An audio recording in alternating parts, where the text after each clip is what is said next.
Hello friends, my name is Catherine and today I want to show you the sculpting of this cute owl mug. I think he turned out great. He is so cute, but he took me like an hour and a half to do because I placed each of these feathers individually. Let me give you a close-up look on him. You see him there? He's a real cutie. But each of those feathers had to be placed individually. And it's a fun and engaging project, and it doesn't feel like it's taking that long of a time when you're doing it, but it ends up for a really long video. So what I'm going to do is go ahead and speed it up, put a little bit of music on it, and this is an introduction for it.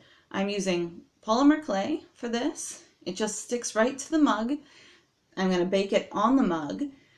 I suspect it's not going to stay on the mug once I've baked it, so I am going to end up having to pop it off and super glue it back on afterward. That is fine. I want to remind you to subscribe, and I will see you all another day as well. I hope you enjoy.